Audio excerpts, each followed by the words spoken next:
Hello friends, இது வந்து ஒரு சாரியில் ஸ்டிச் பண்ண பாவாடை சட்டை. இந்த பாவாடை வந்து பார்த்திங்கன்னா அந்த நமக்கு சாரியும் ப்ளஸ் அதோட முந்தானி இது எல்லாமே வந்து சேம் கலராக தான் இருந்தது. பார்டர் மட்டும்தான் கொஞ்சம் பெருசாக இருந்தது அப்படிங்கிறனால அதை மட்டும் டிசைனுக்கு கொடுத்துருக்குறேன். ஒரு வீ கட் மாதிரி கொடுத்துட்டு அதுக்கப்புறம் சென்டரில் ஒரு 3 ஸ்டோன் வச்சுட்டு இதை சுற்றியும் வந்து லேஸ் வச்சு ஸ்டிச் பண்ணியிருக்கிறேன். அப்புறம் கையும் வந்து பஃப் கை வந்து ஸ்டிச் பண்ணியிருக்குது. நெக்ஸ்ட் வந்து பார்த்திங்கன்னா இது வந்து பாடி ஃப்ராக் மாதிரி வேணும் அப்படின்னு சொல்லி கேட்டிருந்தாங்க.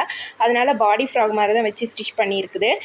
இது கீழே வந்து ஒரு 3 டசல்ஸ் வந்து கொடுத்துருக்குது. அப்புறம் இதுக்கு ஒரு ஹிப் பெல்ட்டும் வந்து ரெடி பண்ணியிருக்கிறேன். இதுக்கு வாங்கின ஸ்டிச்சிங் ப்ரைஸ் வந்து எவ்வளோ அப்படின்னு பார்த்தீங்கன்னா, இதுக்கு வந்து மொத்தமாக வந்து தையக்கூலி மட்டும் ஒரு 400 ப்ளஸ் அதோட லைனிங் வந்து 3 மீட்டர் யூஸ் பண்ணியிருக்கேன். அது வந்து ஒரு 150 ருபீஸு.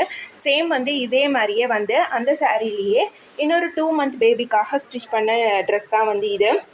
இதோட ஸ்டிச்சிங் ப்ரைஸ் வந்து எவ்வளோ அப்படின்னு பார்த்தீங்கன்னா, மொத்தமாக இதுக்கு வந்து 200 ருபீஸ் வந்து சார்ஜ் பண்ணியிருக்கேன். இதோட லைனிங்கும் வந்து சேர்த்தி கஸ்டமர் வந்து இந்த இதுலேயே வேணும்னு சொல்லி கேட்டிருந்தாங்க. அதுக்காக தான். இந்த மாதிரி ஸ்டிச்சிங் சம்மந்தமான நிறைய விஷயங்கள் தெரிஞ்சுக்கணுன்னா மறக்காம நீங்கள் நம்ம சேனலை ஃபஸ்ட் டைம் பார்க்குறீங்கன்னா சப்ஸ்கிரைப் பண்ணி சப்போர்ட் பண்ணுங்கள். தேங்க்ஸ் ஃபார் வாட்சிங்.